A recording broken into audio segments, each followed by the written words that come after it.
तो वो लोगों की वोट चिन्हित करके, जैसे मेरे यहाँ मैं 1.5 लाख वोट से जीता हूँ, तो वहां 84,000 वोट ऐसे जो चिन्हित किए गए हैं जिनको ये कहा गया है कि भाई ये यहाँ से विस्थापित हो गए हैं। आप एक गंभीर आरोप लगा रहे हैं। नहीं, आपको गंभीर है आरोप है, कि मैं तो आपको उसको अखबार कटिंग दिखा देता हूँ। जाति विशेष, धर्म विशेष यस और यस, एग्रीड एग्रीड। बीजेपी को पता है कि ये वोट हमको हमारे पास नहीं है, वही काटा जा रहा है सर। तो इलेक्शन कमीशन का अपना क्या स्वार्थ हो सकता है? चुनाव आयोग को तो चुनाव लड़ना नहीं है, सीएम पीएम बनना नहीं, तो वो क्यों बायस्ड होगा? वो क्यों बायस भेदभाव इसलिए करेगा? है क्योंकि वो सरकार के साथ मिलके काम कर रहा है, सरकार ने उसको ये पावर दी है, सरकार ने उसको इतना जो है इम्यूनिटी दी है कि भाई आपके ऊपर कोई कार्रवाई नहीं होगी, आप हमारा काम करो। प्रभावित है सरकारी इस सरकार से। इंस्टीट्यूशन को सरकार अपनी तरह से उनको यूज कर रही है। सीबीआई ईडी इनकम टैक्स के छापे विपक्ष के लोगों पर पड़ते हैं, और जो विपक्ष के लोग, वही विपक्ष के लोग सरकार में शामिल हो जाते हैं, जिनको 2-3 दिन पहले प्राइम मिनिस्टर कह रहे थे कि भाई वो चोर है, उसने भ्रष्टाचार, उसको जेल भेजूंगा, वो डिप्टी चीफ मिनिस्टर बन गए।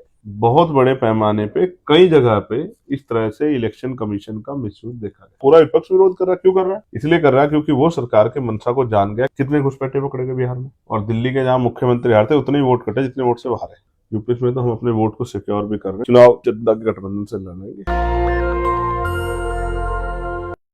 मेरे साथ member of parliament Azad Samaj party के संस्थापक युवा नेता चंद्रशेखर आजाद हैं, और आज संसद में एसआईआर पर बहस हो रही है। इन्होंने अपनी बात भी रखी है। हम लोग समझने की कोशिश करेंगे जो संसद में जो जो डर है विपक्ष को, और चंद्रशेखर आजाद जी ने उस पर भी अपनी बात रखी है। बात क्या वहां तक है या उससे आगे जाता है? इन्होंने कहा है कि क्या वोट का अधिकार खत्म होगा, क्या संविधान खत्म करने की कोशिश है? इस बात को हम थोड़ा आगे समझने की कोशिश करेंगे, क्योंकि इस देश में संविधान बचाने की अगर कोई लड़ाई लड़ रहा है, सही पूछिए, तो वो बाबा साहेब के अनुयायी अम्बेडकरवादी लोग लड़ रहे हैं। आपका शुक्रिया बहुत बहुत समय देने के लिए। और आपने आज कहा भी कि जब तक अम्बेडकरवादी है तब तक संविधान खत्म नहीं होगा, वोट का अधिकार खत्म नहीं होगा। तो संविधान तो सभी को बचा रहा है, लेकिन संविधान सिर्फ अम्बेडकरवादी बचा रहे, इसको कैसे देख रहे हैं? कौन लोग हैं जो संविधान के पक्ष में नहीं है? देखिए, पहली बात आप ये समझिए, अम्बेडकरवादी कर्तव्य के आधार पर इस काम को कर रहा है, लेकिन ऐसा नहीं कि बहुत सारी ऐसी फोर्सेज और नहीं है जो सिर्फ अम्बेडकरवादी नहीं और अलग अलग विचारधाराओं से भी जुड़ी हुई, लेकिन उनके मन में भी अच्छा है क्योंकि वो संविधान की अहमियत को समझते हैं। तो मेरा ये विश्वास है कि अक्सर मुसीबतें आदमी को लड़ने की हिम्मत देती है। हमेशा मुसीबतें आदमी को तोड़ती नहीं। हमेशा टूटने का मतलब बिखराव नहीं होता है। कभी कभी जब कोई अंडा टूटता है तो एक नई जीव का निर्माण होता है। ये जो मुसीबत आई है पूरे देश के ऊपर, चाहे एसआईआर के रूप में या जो बहुत सारे जो कानून बना के जो है संविधान को कमजोर करने का काम किया, ये कमजोर वर्गों में एक चेतना पैदा करने का काम कर। कभी कभी ऐसा होता है कि एक बूस्टअप चाहिए होता है, एक एक, एक कोई घटना ऐसी हो जाती है जिससे बहुत सारे लोग जाग जाते हैं। बिहार का चुनाव और एसआईआर के जरिए जिस तरह से बहुत सारे वोटों को रणनीतिक रूप से काटा गया है, उससे उत्तर प्रदेश के लोगों में, उत्तर प्रदेश के साथ देश भर में जहाँ जहाँ इलेक्शन होने हैं, जहाँ जो लोग वोट की अहमियत को समझते हैं, जैसे मैं समझता हूँ, एक एक अम्बेडकरवादी समझता है कि बाबा साहब अम्बेडकर को कितना समय लगा, क्योंकि 1935 से पहले जब चेम्सफोर्ड सुधार समिति बनी तो 3% लोग वोट कर रहे थे, और सुधार समिति का जो निष्कर्ष था वो लगभग 80 लाख लोगों को निर्वाचन तय करने के करीब लेके आया था, जिसमें जो सारे स्वर्ण जाति के लोग थे, और वो स्वर्ण में भी संपन्न स्वर्ण जाति के लोग थे। देश की आबादी उस समय 30 करोड़ से ज्यादा थी, 35 करोड़ के लगभग, और 80 लाख लोगों को निर्वाचन तय करने का अधिकार था, वही लोग सरकार चुनते थे।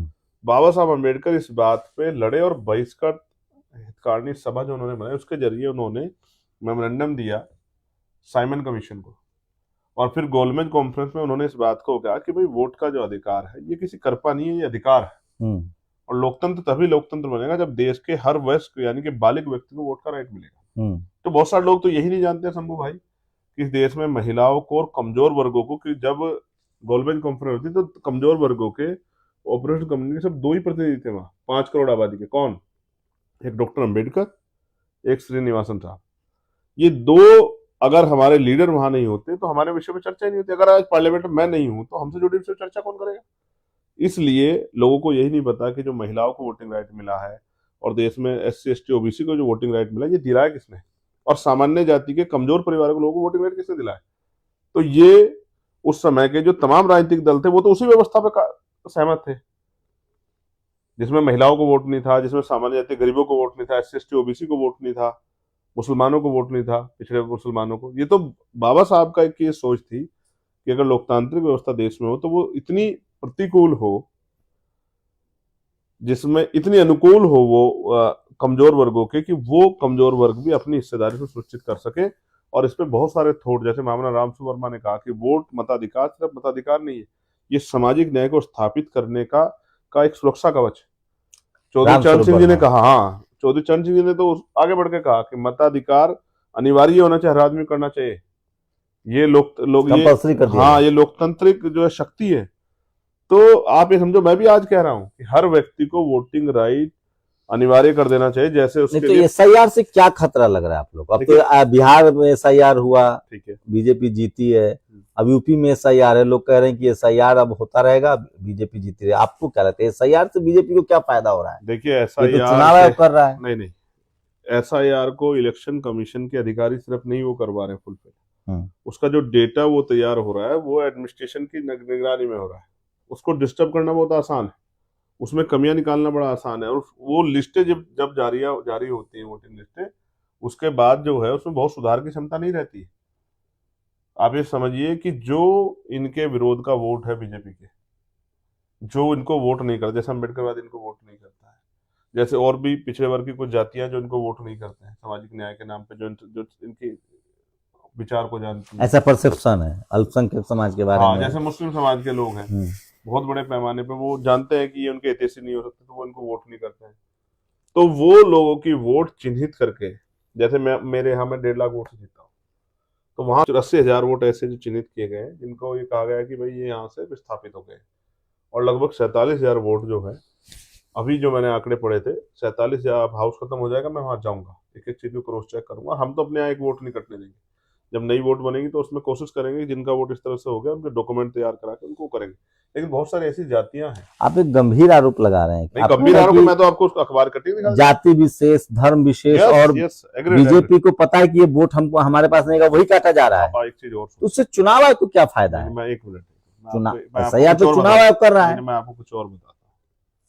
पहली बात, हमने उपचुनाव देखे हैं बहुत सारे, जैसे मीरापुर का उपचुनाव हमने देखा था, जैसे कुंदरगी का उपचुनाव हमने देखा था, पुलिस ने वोट नहीं डालने दी। पुलिस को क्या फायदा, आप कहोगे पुलिस को क्या फायदा है? ये तो बीजेपी के लोग जीत रहे हैं, मान लिया, लेकिन ये तो SIR तो चुनाव आयोग कर रहा है। मैं मान लिया कि सत्ता ने प्रशासन का इस्तेमाल किया। अब और कुछ कहना है? नहीं कहना तो सुन लो शांति से। अब मैंने आपको बताया कि भाई अगर पुलिस गुंडागर्दी करके वोट को इन्फ्लुएंस कर रही है, वोट को डाइवर्ट कर रही है, लोगों को वोट करने से रोक रही है, तो आप इस पे मुझसे कहने लग जाए, कोई भी कहने लग जाए, एनीवन, कि भाई पुलिस का क्या रोल है, पुलिस तो चुनाव थोड़ा लड़ रही है तो बीजेपी जीत रही है, या तो फलाना जीत रहा है तो विपक्ष जीत, पुलिस क्या मतलब? जब आप किसी संस्था के या किसी राजनीतिक व्यवस्था में जो लोग सत्ता पर उनके अंडर काम कर रहे हैं, तो आपको उनके हिसाब से काम करना पड़ेगा। यहाँ 2023 में पूरे उसको विपक्ष के लगभग 150 करीब सांसदों को बर्खास्त करके एक रूलिंग जो है, एक जो है यहाँ अध्यादेश लाके उसको पास करके कानून बनाया गया कि जो इलेक्शन कमिश्नर है उसके खिलाफ कोई कोर्ट नहीं जा सकता, उसमें FIR नहीं हो सकती। तो इलेक्शन कमिश्नर फेयर है या नहीं है, उन्हीं के ऊपर तो सवाल खड़े हो रहे हैं। मैं कौन सा सरकार के ऊपर सवाल खड़ा कर रहा हूँ? मैं भी इलेक्शन कमिश्नर सवाल खड़ा कर रहा हूँ। इलेक्शन कमिश्नर के ऊपर आप जब तक वो पोस्ट पे कोई, सर, तो इलेक्शन कमीशन का अपना क्या स्वार्थ हो सकता है? चुनाव आयोग को तो चुनाव लड़ना नहीं है, CM PM बनना नहीं, तो वो क्यों बायस्ड होगा? वो भेदभाव इसलिए है क्योंकि वो सरकार के साथ मिलके काम कर रहा है। सरकार ने उसको पावर दी है, सरकार ने उसको इतना जो है इम्यूनिटी दी है कि भाई आपके ऊपर कोई कार्रवाई नहीं होगी, आप हमारा काम करो। वो तो एक स्वतंत्र संस्था है, इंस्टीट्यूशन, कौन सी संवैधानिक संस्था है। और अभी जो हाईकोर्ट के जो जज हैं, जिनके पास जो इम्पीचमेंट मोशन लेके आ रहे हैं, जिन्होंने वो फैसला दिया है, मद्रास हाईकोर्ट वाले, और अभी बहुत सारे ऐसे जजेस हैं जिन्होंने जो है आस्था पे फैसला दे दिया है। फिर वो बहुत सारे ऐसे जज हैं जो सुप्रीम कोर्ट चीफ जस्टिस रहे, फिर राज्यसभा के मेंबर हो गए। आप कह रहे हैं क्या इस तमाम इंस्टीट्यूशन प्रभावित है सरकार से? इंस्टीट्यूशन को सरकार अपनी तरह से उनको यूज कर रही है, ऐसा मेरा कहना है, मेरा मानना भी है। और ये बहुत सारी जगह पे दिखता भी है, जब CBI ED इनकम टैक्स के छापे विपक्ष के लोगों पर पड़ते हैं, और जब विपक्ष के लोग, वही विपक्ष के लोग सरकार में शामिल हो जाते हैं, जस्ट लाइक महाराष्ट्र, अजीत पवार साहब, जिनको 2-3 दिन पहले प्राइम मिनिस्टर कह रहे थे कि भाई वो चोर है, उसने भ्रष्टाचार में, उसको जेल भेजूंगा, वो डिप्टी चीफ मिनिस्टर बन गए। तो फिर उनके पास कभी मैंने ईडी वीडी का कुछ सुना नहीं। जैसे अभी जो आंध्रा वाले हैं, उनको भी जो क्लीन चिट मिली है। तो मेरा ये मानना है, और इस सरकार का कि ये सरकार जिन वर्गों की हितैषी सरकार है, पूंजीपतियों की या संपन्न स्वर्ण जातियों की, उनका उनके हित में ये लोग काम करते हैं। और जिस तरह से इकोनॉमिक वीकर सेक्शन पे जो ईडब्ल्यूएस में आरक्षण आया था और 5 जजों के बेंच ने जो फैसला दिया था, वो सब फैसले इस बात की तरफ हमारा ध्यान आकर्षित करते हैं कि बहुत सारे फैसले सरकार के, और जिस तरह से अब जो सीजीआई रिटायर हुए, उन्होंने कहा है कि बहुत सारे मामलों को मेरे पास आने से रोका गया, और सरकार गवाई साहब ने। हाँ, गवाही साहब, सरकार चाहती थी कि वो दबाव डाल के कि वो उनको अपने फेवर में कराया जाए।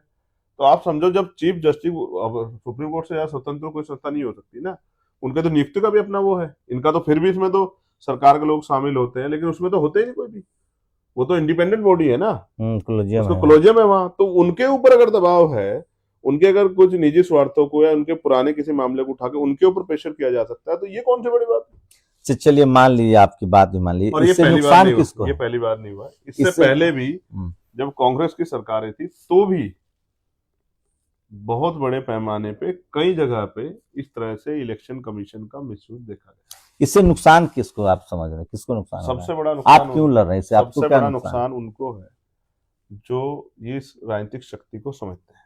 जैसे बाबा साहब अम्बेडकर ने कहा, political power is the master key, by you can open each and every door of your success.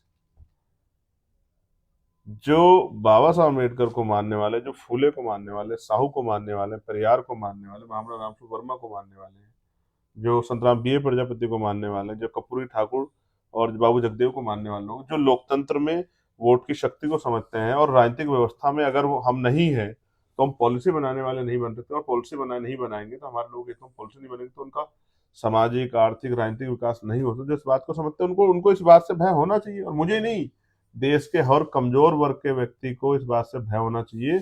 और जो संविधान में आस्था विश्वास रखने वाले सामान्य जाति के लोग, उनके अंदर भी भय होना चाहिए। मैं अकेला थोड़ा विरोध कर रहा हूँ, पूरा विपक्ष विरोध कर रहा है। क्यों कर रहा है? इसलिए कर रहा है क्योंकि वो सरकार के मंशा को जान गया कि उन्हीं लोगों के वोट कटे, जहां तक जिस बात को लेकर वोट काटे गए थे, एसआईआर किया जा रहा था। आप मुझे बताओ, कितने घुसपैठे पकड़े गए बिहार में? नहीं पकड़ेंगे। नहीं पकड़े गए, तो फिर घुसपैठियों के आधार पर तो आपने किया था ये, लेकिन वोट तो कटे हैं वहां। असम जो बिल्कुल बॉर्डर है, जहां से कहते हैं घुसपैठिया, तो वहां तो नहीं आप एसआईआर कर रहे हो, वहां तो आप एसआर कर रहे हो, स्पेशल रिवीजन कर रहे हो, वहां आप स्पेशल इंटेंसिव रिवीजन थोड़ा कर रहे हो, आप एसआर कर रहे हो। वहां तो आप कह रहे हो 2 दिन का कोई आया हुआ है, वो भी नागरिक किसके नुकसान? बेसिकली किस कम्युनिटी को नुकसान? बेसिकली नुकसान दलित, पिछड़े, आदिवासी और मुस्लिम वर्ग के लोगों को है, जो इनको सरकारें मानती है, चिन्हित करके। सरकार के पास डेटा है, सरकार के पास सरकारी मशीनरी, सरकार जानती है किस पर्सन को कितने वोट मिले थे और उनके खिलाफ के वोट कौन है, उनको उन बस्तियों को वो जानती है, उन्हीं के वोट कटेंगे। और इसका ताजा उदाहरण मैं आपको बताता हूँ। दिल्ली में इलेक्शन हुआ था, और दिल्ली के जहां मुख्यमंत्री हारे थे, उतने ही वोट कटे जितने वोट से बाहर है। अरे क्या बात कर, कल तो निशिकांत दुबे कह रहे थे कि जो विपक्ष जीता है उतना वोट कटा है। अब मैं फिर कह रहा हूँ, निशिकांत जी तो कहाँ से आंकड़े लाई, उनको पता होगा, मैं उनके आंकड़ों पे थोड़ा जा सकता हूँ। यहाँ तो पार्लियामेंट में लोकतंत्र, अभिव्यक्ति आजादी को कुछ अरविंद केजरीवाल का क्षेत्र में जितना वोट कटा उतना से हार गए। हाँ, उतने से हारे वो, और बाकी उनके सहयोगी ने भूमिका अदा की। रास्ता क्या है इसका, क्या करेंगे आप? जागरूक करना पड़ेगा, लोगों को जागरूक करना पड़ेगा, लोगों को जागरूक करना पड़ेगा, जनता के अंदर जन जागरण अभियान चलाना पड़ेगा, लोगों को तैयार करना पड़ेगा, उनको समझाना पड़ेगा कि वोट नहीं बचेगी। देखो, वोट समझो क्या है। इस वोट की वजह से जो बड़े बड़े लोग हैं, जो मैंने आज पार्लियामेंट में भी कहा, बड़े बड़े बंगलों वाले, बड़े बड़े गाड़ियों वाले, बड़े बड़े कुर्ते वाले, वो अगर गरीबों की बस्तियों में आते हैं हाथ जोड़ते हुए, गरीबों के माओ से, बहनों से सर पे हाथ रखवाते हैं, उनके पैर छूते हैं, उनके साथ बैठ के खाना खाने का नाटक करते हैं, पानी पीने का नाटक करते हैं, उनको गल लगाने का नाटक करते हैं, ये तमाम लोग इसी वजह से आते हैं क्योंकि उनके पास वोट है। जिन गलियों में गाड़ियां नहीं जाती 4 पहिए की, उन गलियों में अगर वो पैर रखते हैं, और वो नाक पे रुमाल रख के पैर रखते हैं क्योंकि बदबू आ रही होती है, और जब वो चुनाव जीत जाते हैं तो उन गलियों से शीशा खोल के भी नहीं निकलते, शीशा बंद करके निकलते हैं। वो इसी वजह से आते हैं क्योंकि बाबा साहब अम्बेडकर ने अपने 4-4 बच्चों का बलिदान देके, अपने जीवन की सारी खुशियों का बलिदान देके वोटिंग राइट हमें दिलाया था। और उनका मानना था कल हमारे लोग जागरूक होके वोट के आधार पर सत्ता प्राप्त करेंगे, जागरूक, और सत्ता प्राप्त करके पॉलिसी बना के अपने लोगों का सामाजिक, आर्थिक विकास करेंगे। जो काशीराम भी कहते थे, मान्यवर काशीराम साहब जो कहते थे कि भाई हमें आर्थिक जो है आज़ादी भी चाहिए, सामाजिक आज़ादी के साथ साथ। सामाजिक आज़ादी, सामाजिक और आर्थिक मुक्ति का जो आंदोलन वो चलाते थे, वही जो है आर्थिक मुक्ति का आंदोलन तभी होगा जब पॉलिसी आप एक लोग आखिरी बनाएंगे। सवाल, आप यूपी में लगातार रैलियां कर रहे हैं, क्या चुनावी मोड में आ गए हैं, चुनाव की तैयारी नहीं, कर रहे हैं? यूपी में तो नहीं, यूपी में तो कोई गुंजाइश नहीं छोड़ेंगे। यूपी में तो हम अपने वोट को सिक्योर भी कर रहे हैं, और वोट को जो है बहुजन समाज के लोगों में भाईचारा पैदा करके समझा कर, बात को समझा के उनको जोड़ने का भी काम कर रहे हैं। हम कार्यकर्ता तैयार कर रहे हैं, भीड़ नहीं तैयार कर रहे हैं। एक एक कार्यकर्ता चंद्रशेखर बन के, आजाद समाज पार्टी भीम आर्मी का एक सिपाही बन के मेरी तरह वो काम कर रहा है। और मैं धन्यवाद देता हूँ मुजफ्फरनगर के और तीनों मंडलों कार्यकर्ताओं को, जिन्होंने कितना अच्छा कार्यक्रम जो है मुजफ्फरनगर में कराया, जिसमें लाखों लोग जुटे। और ऐसा ही कार्यक्रम मध्य प्रदेश के साथियों ने कराया दतिया में, दामोदर जी के नेतृत्व में। तो वहाँ के उनके अपने प्रदेश के भीम आर्मी आजाद समाज पार्टी के सभी नेताओं का मैं धन्यवाद देता हूँ। बहुत अच्छा काम चल रहा है, और मुझे उम्मीद है उत्तर प्रदेश में आजाद समाज पार्टी एक नया विकल्प बस बन एक के आखिरी परिणाम देगी। सवाल, चुनाव अकेले लड़ेंगे या गठबंधन में लड़ेंगे? चुनाव जनता के गठबंधन से लड़ेंगे, और जनता को साथ लेकर लड़ेंगे, और काम करने वाले लोगों को मौका देंगे। जो वर्कर है उसको नेता बनाएंगे, और यही मतलब लोग। अकेले चुनाव लड़ेंगे आप? मैंने फिर आपसे कहा कि अभी तो चुनाव बहुत दूर है, 27 में, अभी 26 का चुनाव। आप देखो 26 चुनाव बाद आप ही शायद मुझसे कहो कि अब आपको किसी की आवश्यकता नहीं, आपकी पार्टी बहुत तेजी से काम कर रही है, अब तो आप अच्छे लोगों को टिकट देकर आगे बढ़ाइए। तो चलिए, ये थे हमारे साथ आजाद समाज पार्टी के संस्थापक हमारी तैयारी पूरी 403 विधानसभा में, और आप देखिएगा 403 की 403 विधानसभा में मजबूती से चुनाव लड़ेंगे। इसको मजबूत कहते हैं, विकल्प देंगे। बाकी अगर आपको कोई सवाल हो तो अगले इंटरव्यू के लिए हमें कमेंट करके जरूर बता सकते हैं। शुक्रिया सर हमसे बातचीत करने के लिए। धन्यवाद आपका। शंभू कुमार, जय भीम, जय भारत, जय भारत, जय संविधान, जय संविधान, जय मंडल, जय मंडल, जय जोहार, जय जोहार। शंभू कुमार सिंह, नेशनल दस्तक, दिल्ली। दस्तक की आपसे गुजारिश है कि अगर इसको बचाना चाहते हैं तो नेशनल दस्तक को सब्सक्राइब करने के लिए रेड कलर के सब्सक्राइब बटन को दबाएं, फिर बेल आइकन की घंटी दबाएं। नेशनल दस्तक को बचाने के लिए बहुत जरूरी है कि हर खबर को शेयर करें, लाइक करें, कमेंट जरूर करें। जो इनके विरोध का वोट है बीजेपी के, तो वो लोगों की वोट चिन्हित करके, जैसे मेरे यहाँ में 1.5 लाख वोट से जीता हूँ, तो वहां 84,000 वोट ऐसे जो चिन्हित किए गए हैं, जिनको ये कहा गया है कि भाई ये यहाँ से विस्थापित हो गए हैं। आप एक गंभीर आरोप लगा रहे हैं। नहीं, गंभीर आरोप, मैं तो आपको अखबार कटिंग दिखा, जाति विशेष, धर्म विशेष, और बीजेपी को पता है कि ये वोट हमको हमारे पास नहीं, वही काटा जा रहा है सर। तो इलेक्शन कमीशन का अपना क्या स्वार्थ हो सकता है? चुनाव आयोग को तो चुनाव लड़ना नहीं है, सीएम पीएम बनना नहीं, तो वो क्यों बायस्ड होगा? वो भेदभाव इसलिए है क्योंकि वो सरकार के साथ मिलकर काम कर रहा है। सरकार ने उसको पावर दी है, सरकार ने उसको इतना जो है इम्यूनिटी दी है कि भाई आपके ऊपर कोई कार्रवाई नहीं होगी, आप हमारा काम करो। सरकारी इंस्टीट्यूशन को सरकार अपनी तरह से उनको यूज कर रही है। सीबीआई, ईडी, इनकम टैक्स के छापे विपक्ष के लोगों पर पड़ते हैं, और जो विपक्ष के लोग, वही विपक्ष के लोग सरकार में शामिल हो जाते हैं। जिनको 2-3 दिन पहले प्राइम मिनिस्टर कह रहे थे कि भाई वो चोर है, उसने भ्रष्टाचार की, उसको जेल भेजूंगा, वो डिप्टी चीफ मिनिस्टर बन गए। बहुत बड़े पैमाने पे कई जगह पे इस तरह से इलेक्शन कमीशन का मिसयूज देखा गया। पूरा विपक्ष विरोध कर रहा है। क्यों कर रहा है? इसलिए कर रहा है क्योंकि वो सरकार के मंशा को जान गया। कितने घुसपैठे पकड़े गए बिहार में, और दिल्ली के जहां मुख्यमंत्री हारते उतने ही वोट कटे जितने वोट से बाहर है। यूपी में तो हम अपने वोट को सिक्योर भी कर रहे हैं। चुनाव जनता के गठबंधन से लड़ेंगे। मेरे साथ member of parliament Azad Samaj party के संस्थापक युवा नेता चंद्रशेखर आजाद हैं, और आज संसद में एसआईआर पर बहस हो रही है। इन्होंने अपनी बात भी रखी है। हम लोग समझने की कोशिश करेंगे जो संसद में जो डर है विपक्ष को, और चंद्रशेखर आजाद जी ने उस पर भी अपनी बात रखी है।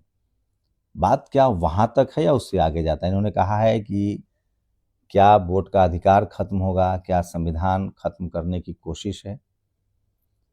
इस बात को हम थोड़ा आगे समझने की कोशिश करेंगे, क्योंकि इस देश में संविधान बचाने की अगर कोई लड़ाई लड़ रहा है, सही पूछिए, तो वो बाबा साहेब के अनुयायी अम्बेडकरवादी लोग लड़ रहे हैं।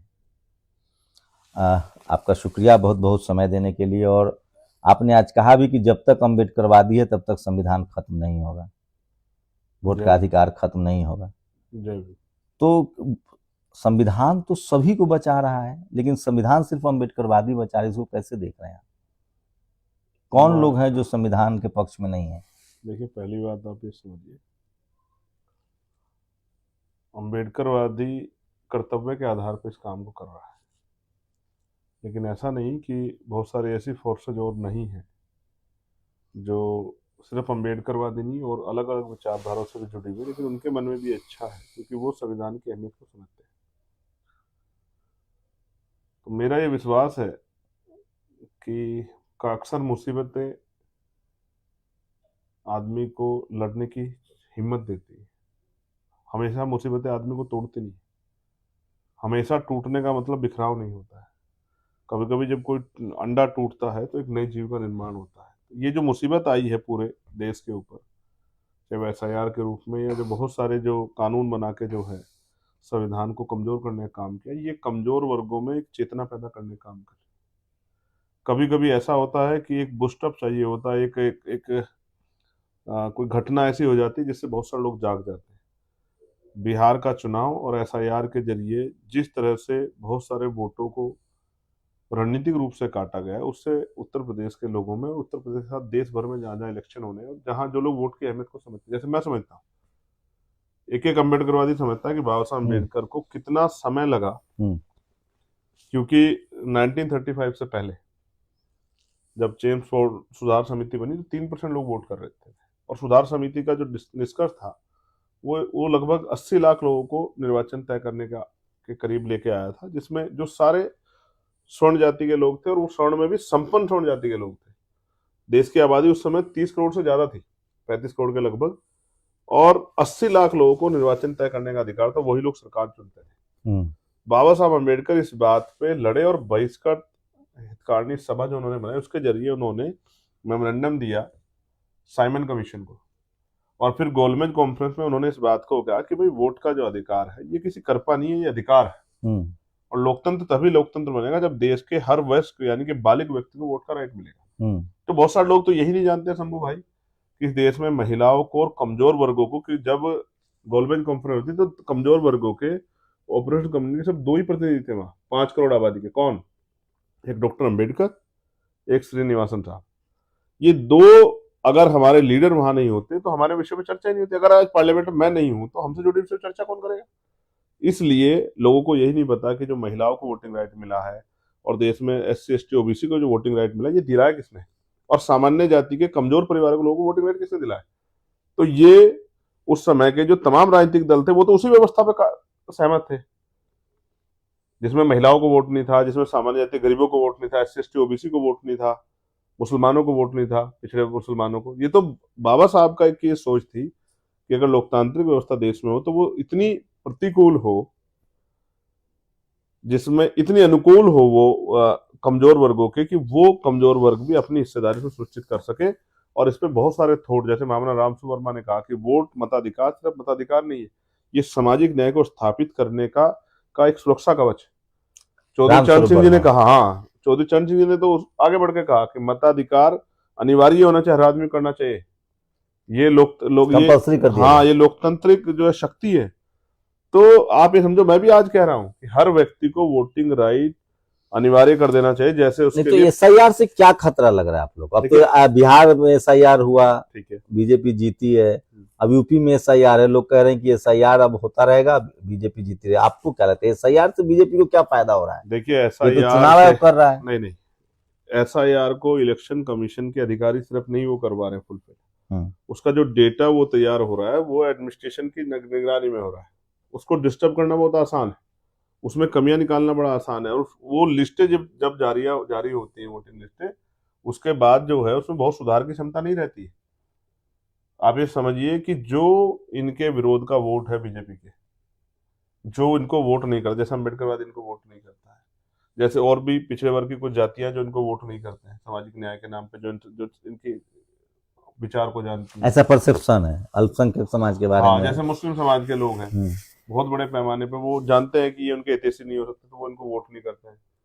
तो वो लोगों की वोट चिन्हित करके, जैसे मेरे यहाँ में 1.5 लाख वोट से जीता हूँ, तो वहां 84,000 वोट ऐसे जो चिन्हित किए गए हैं जिनको ये कहा गया कि भाई ये यहाँ से विस्थापित हो गए, और लगभग 47,000 वोट जो है, अभी जो मैंने आंकड़े पढ़े थे, 47,000, हाउस खत्म हो जाएगा मैं वहां जाऊंगा, एक एक चीज को क्रॉस चेक करूंगा। हम तो अपने यहाँ एक वोट नहीं कटने देंगे। जब नई वोट बनेगी तो उसमें कोशिश करेंगे कि जिनका वोट इस तरह से हो गया उनके डॉक्यूमेंट तैयार करा के उनको करेंगे। लेकिन बहुत सारी ऐसी जातियां हैं। आप एक गंभीर आरोप लगा रहे हैं नहीं, आपको गंभीर है आरोप कि मैं तो आपको उसका अखबार कटिंग दिखा जाति विशेष, धर्म विशेष और बीजेपी को पता है कि ये वोट हमको हमारे पास नहीं, वही काटा जा रहा है। आप एक चीज और तो उससे चुनाव आयोग को क्या फायदा है? मैं एक मिनट, चुनाव SIR तो चुनाव आयोग कर रहा है। मैं आपको कुछ और बताता हूँ। पहली बात, हमने उपचुनाव देखे हैं बहुत सारे, जैसे मीरापुर का उपचुनाव हमने देखा था, जैसे कुंदरगी का उपचुनाव हमने देखा था। पुलिस ने वोट नहीं डालने दी। पुलिस को क्या फायदा, आप कहोगे पुलिस को क्या फायदा है? ये तो बीजेपी के लोग जीत रहे हैं। मान लिया, लेकिन ये तो SIR तो चुनाव आयोग कर रहा है। मैं मान लिया कि सत्ता ने प्रशासन का इस्तेमाल किया। अब और कुछ कहना है? नहीं कहना तो सुन लो शांति से। मैंने आपको बताया कि भाई अगर पुलिस गुंडागर्दी करके वोट को इन्फ्लुएंस कर रही है, वोट को डाइवर्ट कर रही है, लोगों को वोट करने से रोक रही है, तो आप इस पे मुझसे कहने लग जाए, कोई भी कहने लग जाए, एनीवन, कि भाई पुलिस का क्या रोल है, पुलिस तो चुनाव थोड़ा लड़ रही है तो बीजेपी जीत रही है, या तो फलाना जीत रहा है तो विपक्ष जीत, पुलिस क्या मतलब?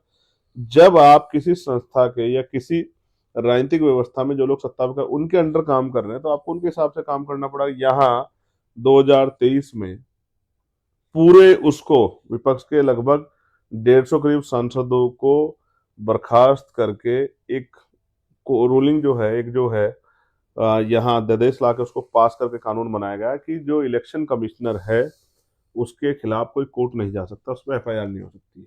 तो इलेक्शन कमिश्नर फेयर है या नहीं है, उन्हीं के ऊपर तो सवाल खड़े हो रहे हैं। मैं कौन सा सरकार के ऊपर सवाल खड़ा कर रहा हूँ? मैं भी इलेक्शन कमिश्नर सवाल खड़ा कर रहा हूँ। इलेक्शन कमिश्नर के ऊपर आप जब तक वो पोस्ट पे कोई सर, तो इलेक्शन कमीशन का अपना क्या स्वार्थ हो सकता है? चुनाव आयोग को तो चुनाव लड़ना नहीं है, CM PM बनना नहीं, तो वो क्यों बायस्ड होगा? वो भेदभाव करेगा है क्योंकि वो सरकार के साथ मिलके काम कर रहा है। सरकार ने उसको पावर दी है, सरकार ने उसको इतना जो है इम्यूनिटी दी है कि भाई आपके ऊपर कोई कार्रवाई नहीं होगी, आप हमारा काम करो। वो तो एक स्वतंत्र संस्था है, इंस्टीट्यूशन, कौन सी संवैधानिक संस्था है। और अभी जो हाईकोर्ट के जो जज हैं जिनके पास जो इम्पीचमेंट मोशन लेके आ रहे हैं, जिन्होंने वो फैसला दिया है, मद्रास हाईकोर्ट वाले, और अभी बहुत सारे ऐसे जजेस हैं जिन्होंने जो है आस्था पे फैसला दे दिया है। फिर वो बहुत सारे ऐसे जज हैं जो सुप्रीम कोर्ट चीफ जस्टिस रहे, फिर राज्यसभा के मेंबर हो गए। आप कह रहे हैं क्या इस तमाम इंस्टीट्यूशन प्रभावित है सरकार से? इंस्टीट्यूशन को सरकार अपनी तरह से उनको यूज कर रही है, ऐसा मेरा कहना है, मेरा मानना भी है। और ये बहुत सारी जगह पे दिखता भी है, जब CBI ED इनकम टैक्स के छापे विपक्ष के लोगों पर पड़ते हैं और जब विपक्ष के लोग वही विपक्ष के लोग सरकार में शामिल हो जाते हैं। जस्ट लाइक महाराष्ट्र, अजीत पवार साहब, जिनको 2-3 दिन पहले प्राइम मिनिस्टर कह रहे थे कि भाई वो चोर है, उसने भ्रष्टाचार को जेल भेजूंगा, वो डिप्टी चीफ मिनिस्टर बन गए।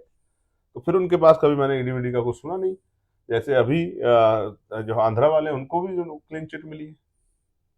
तो मेरा ये मानना है, और इस सरकार का कि ये सरकार जिन वर्गों की हितैषी सरकार है, पूंजीपतियों की या संपन्न स्वर्ण जातियों की, उनके हित में ये लोग काम करते हैं। और जिस तरह से इकोनॉमिक वीकर सेक्शन पे जो EWS में आरक्षण आया था और 5 जजों के बेंच ने जो फैसला दिया था, वो सब फैसले इस बात की तरफ हमारा ध्यान आकर्षित करते हैं कि बहुत सारे फैसले सरकार के, और जिस तरह से अब जो CJI रिटायर हुए उन्होंने कहा है कि बहुत सारे मामलों को मेरे पास आने से रोका गया। और गवाई साहब, हाँ, गवाई साहब, सरकार चाहती थी कि वो दबाव डाल के कि वो उनको अपने फेवर में कराया जाए। तो आप समझो, जब चीफ जस्टिस सुप्रीम कोर्ट से ज्यादा स्वतंत्र कोई संस्था नहीं हो सकती ना, उनके तो नियुक्ति का भी अपना वो है। इनका तो फिर भी इसमें तो सरकार के लोग शामिल होते हैं, लेकिन उसमें तो होते ही नहीं कोई भी, वो तो इंडिपेंडेंट बॉडी है ना, कोलोजियम है वहां। तो उनके ऊपर अगर दबाव है, उनके अगर कुछ निजी स्वार्थों को या उनके पुराने किसी मामले को उठा के उनके ऊपर प्रेशर किया जा सकता है, तो ये कौन सी बड़ी बात है? चलिए मान लीजिए, आपकी बात भी मान लीजिए, इससे नुकसान किसको? ये पहली बार नहीं हुआ। इससे पहले भी जब कांग्रेस की सरकारें थी तो भी बहुत बड़े पैमाने पे कई जगह पे इस तरह से इलेक्शन कमीशन का मिसयूज देखा गया। इससे नुकसान किसको आप समझ रहे हैं? किसको नुकसान? सबसे बड़ा नुकसान आप क्यों लड़ रहे हैं? सबसे बड़ा नुकसान उनको है जो इस राजनीतिक शक्ति को समझते हैं। जैसे बाबा साहब अम्बेडकर ने कहा, political power is the master key, by you can open each and every door of your success. जो बाबा साहब अम्बेडकर को मानने वाले, जो फूले को मानने वाले, साहू को मानने वाले, परियार को मानने वाले, महामना रामस्वरूप वर्मा को मानने वाले हैं, जो संतराम BA प्रजापति को मानने वाले, जो कपूरी ठाकुर और बाबू जगदेव को मानने वाले लोग, जो लोकतंत्र में वोट की शक्ति को समझते हैं और राजनीतिक व्यवस्था में अगर वो हम नहीं है तो हम पॉलिसी बनाने वाले नहीं बन सकते, और पॉलिसी नहीं बनाएंगे तो हमारे लोग एकदम पॉलिसी नहीं बनेंगे तो उनका सामाजिक, आर्थिक, राजनीतिक विकास नहीं हो सकता। इस बात को समझते हैं, उनको इस बात से भय होना चाहिए। और मुझे नहीं, देश के हर कमजोर वर्ग के व्यक्ति को इस बात से भय होना चाहिए और जो संविधान में आस्था विश्वास रखने वाले सामान्य जाति के लोग हैं, उनके अंदर भी भय होना चाहिए। मैं अकेला थोड़ा विरोध कर रहा हूँ, पूरा पूरा विपक्ष विरोध कर रहा है। क्यों कर रहा है?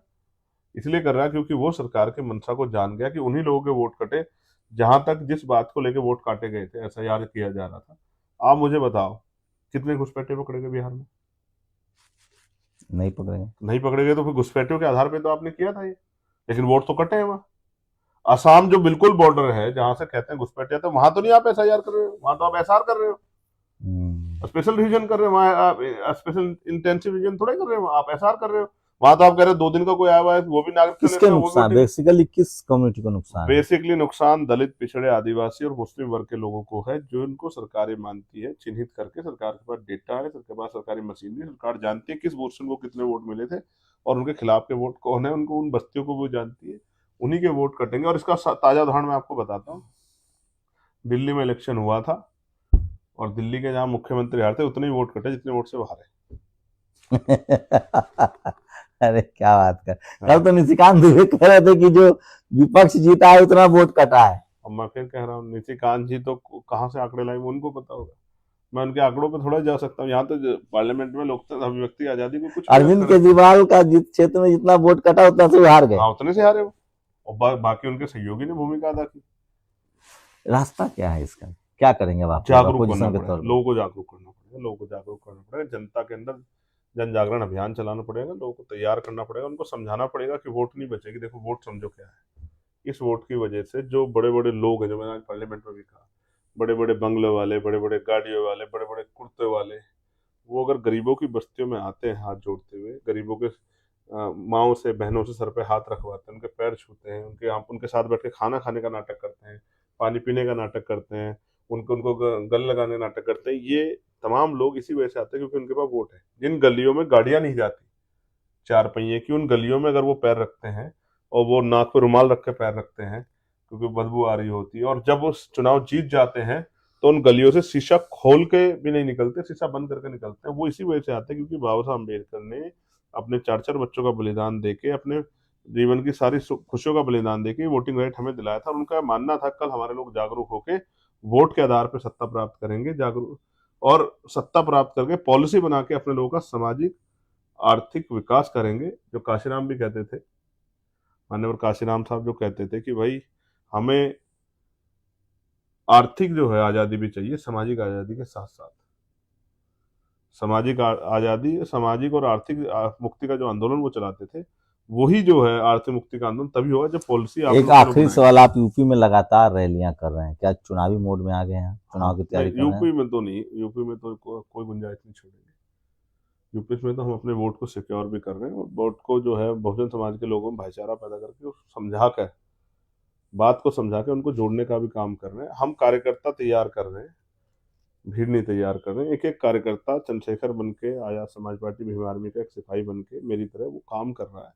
और मैं धन्यवाद देता हूँ मुजफ्फरनगर के और तीनों मंडलों कार्यकर्ताओं को, जिन्होंने कितना अच्छा कार्यक्रम जो है मुजफ्फरनगर में कराया, जिसमें लाखों लोग जुटे। और ऐसा ही कार्यक्रम मध्य प्रदेश के साथियों ने कराया दतिया में, दामोदर जी के नेतृत्व में। तो वहाँ के उनके अपने प्रदेश के भीम आर्मी, आजाद समाज पार्टी के सभी नेताओं का मैं धन्यवाद देता हूँ। बहुत अच्छा काम चल रहा है और मुझे उम्मीद है उत्तर प्रदेश में आजाद समाज पार्टी एक नया विकल्प बन के आखिरी सवाल, चुनाव अकेले लड़ेंगे या गठबंधन में लड़ेंगे? चुनाव जनता के गठबंधन से लड़ेंगे और जनता को साथ लेकर लड़ेंगे और काम करने वाले लोगों को मौका देंगे, जो वर्कर है उसको नेता बनाएंगे। और ये मतलब अकेले चुनाव लड़ेंगे आप? मैंने फिर आपसे कहा कि अभी तो चुनाव बहुत दूर है, 27 में, अभी 26 का चुनाव। आप देखो 26 चुनाव बाद आप ही शायद मुझसे कहो कि अब आपको किसी की आवश्यकता नहीं, आपकी पार्टी बहुत तेजी से काम कर रही है, अब तो आप अच्छे लोगों को टिकट देकर आगे बढ़ाइए। तो चलिए, ये थे हमारे साथ आजाद समाज पार्टी के संस्थापक। हमारी तैयारी पूरी 403 विधानसभा में है और आप देखिएगा 403 की 403 विधानसभा में मजबूती से चुनाव लड़ेंगे। इसको मजबूत कहते हैं, विकल्प देंगे। बाकी अगर आपको कोई सवाल हो तो अगले इंटरव्यू के लिए हमें कमेंट करके जरूर बता सकते हैं। शुक्रिया सर हमसे बातचीत करने के लिए। धन्यवाद आपका। शंभू कुमार, जय भीम, जय भारत, जय भारत, जय संविधान, जय संविधान, जय मंडल, जय मंडल, जय जोहार, जय जोहार। शंभू कुमार सिंह, नेशनल दस्तक, दिल्ली। दस्तक की आपसे गुजारिश है कि अगर इसको बचाना चाहते हैं तो नेशनल दस्तक को सब्सक्राइब करने के लिए रेड कलर के सब्सक्राइब बटन को दबाएं, फिर बेल आइकन की घंटी दबाएं, नेशनल दस्तक को बचाने के लिए बहुत जरूरी है कि हर खबर को शेयर करें, लाइक करें, कमेंट जरूर करें। जो इनके विरोध का वोट है बीजेपी के, तो वो लोगों की वोट चिन्हित करके, जैसे मेरे यहाँ में 1.5 लाख वोट से जीता हूँ, तो वहां 80,000 वोट ऐसे जो चिन्हित किए गए हैं, जिनको ये कहा गया है कि भाई ये यहाँ से विस्थापित हो गए हैं। आप एक गंभीर आरोप लगा रहे हैं। नहीं, गंभीर आरोप मैं तो आपको अखबार कटिंग दिखा, जाति विशेष, धर्म विशेष, और बीजेपी को पता है कि ये वोट हमको हमारे पास नहीं, वही काटा जा रहा है। सर, तो इलेक्शन कमीशन का अपना क्या स्वार्थ हो सकता है? चुनाव आयोग को तो चुनाव लड़ना नहीं है, सीएम पीएम बनना नहीं, तो वो क्यों बायस्ड होगा? वो बायस्ड इसलिए है क्योंकि वो सरकार के साथ मिलके काम कर रहा है। सरकार ने उसको पावर दी है, सरकार ने उसको इतना जो है इम्यूनिटी दी है कि भाई आपके ऊपर कोई कार्रवाई नहीं होगी, आप हमारा काम करो। सरकारी इंस्टीट्यूशन को सरकार अपनी तरह से उनको यूज कर रही है। सीबीआई, ईडी, इनकम टैक्स के छापे विपक्ष के लोगों पर पड़ते हैं, और जो विपक्ष के लोग, वही विपक्ष के लोग सरकार में शामिल हो जाते हैं। जिनको 2-3 दिन पहले प्राइम मिनिस्टर कह रहे थे कि भाई वो चोर है, उसने भ्रष्टाचार की, जेल भेजूंगा, वो डिप्टी चीफ मिनिस्टर बन गए। बहुत बड़े पैमाने पे कई जगह पे इस तरह से इलेक्शन कमीशन का मिसयूज देखा गया। पूरा विपक्ष विरोध कर रहा है। क्यों कर रहा है? इसलिए कर रहा है क्योंकि वो सरकार के मंशा को जान गया। कितने घुसपैठे पकड़े गए बिहार में, और दिल्ली के जहां मुख्यमंत्री हारते उतने ही वोट कटे जितने वोट से बाहर है। यूपी में तो हम अपने वोट को सिक्योर भी कर रहे हैं। चुनाव जनता के गठबंधन से लड़ेंगे। मेरे साथ member of parliament Azad Samaj party के संस्थापक युवा नेता चंद्रशेखर आजाद हैं, और आज संसद में एसआईआर पर बहस हो रही है। इन्होंने अपनी बात भी रखी है। हम लोग समझने की कोशिश करेंगे जो संसद में जो डर है विपक्ष को, और चंद्रशेखर आजाद जी ने उस पर भी अपनी बात रखी है। बात क्या वहां तक है या उससे आगे जाता है? इन्होंने कहा है कि क्या वोट का अधिकार खत्म होगा, क्या संविधान खत्म करने की कोशिश है। इस बात को हम थोड़ा आगे समझने की कोशिश करेंगे, क्योंकि इस देश में संविधान बचाने की अगर कोई लड़ाई लड़ रहा है, सही पूछिए, तो वो बाबा साहेब के अनुयायी अम्बेडकरवादी लोग लड़ रहे हैं। आपका शुक्रिया बहुत बहुत समय देने के लिए। और आपने आज कहा भी कि जब तक अम्बेडकरवादी है तब तक संविधान खत्म नहीं होगा, वोट का अधिकार खत्म नहीं होगा। तो संविधान तो सभी को बचा रहा है, लेकिन संविधान सिर्फ अम्बेडकरवादी बचा रहे हैं। इसको कैसे देख रहे हैं? कौन लोग हैं जो संविधान के पक्ष में नहीं है? देखिए, पहली बात आप ये समझिए, अम्बेडकरवादी कर्तव्य के आधार पर इस काम को कर रहा है, लेकिन ऐसा नहीं कि बहुत सारी ऐसी फोर्सेज और नहीं है जो सिर्फ अम्बेडकरवादी नहीं और अलग अलग विचारधाराओं से भी जुड़ी हुई, लेकिन उनके मन में भी अच्छा है क्योंकि वो संविधान की अहमियत को समझते हैं। तो मेरा ये विश्वास है कि अक्सर मुसीबतें आदमी को लड़ने की हिम्मत देती है। हमेशा मुसीबतें आदमी को तोड़ती नहीं। हमेशा टूटने का मतलब बिखराव नहीं होता है।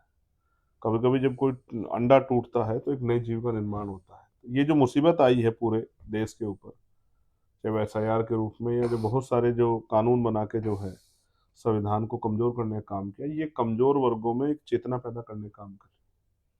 कभी कभी ऐसा होता है कि एक बूस्टअप चाहिए होता है, कोई घटना ऐसी हो जाती है जिससे बहुत सारे लोग जाग जाते हैं। बिहार का चुनाव और एसआईआर के जरिए जिस तरह से बहुत सारे वोटों को रणनीतिक रूप से काटा गया है, उससे उत्तर प्रदेश के लोगों में, उत्तर प्रदेश के साथ देश भर में जहाँ जहाँ इलेक्शन होने हैं, जहाँ जो लोग वोट की अहमियत को समझते हैं, जैसे मैं समझता हूँ, एक अम्बेडकरवादी समझता है कि बाबा साहब अम्बेडकर को कितना समय लगा, क्योंकि 1935 से पहले जब चेम्सफोर्ड सुधार समिति बनी तो 3% लोग वोट कर रहे थे, और सुधार समिति का जो निष्कर्ष था वो लगभग 80 लाख लोगों को निर्वाचन तय करने के करीब लेके आया था, जिसमें जो सारे स्वर्ण जाति के लोग थे, और वो स्वर्ण में भी संपन्न स्वर्ण जाति के लोग थे।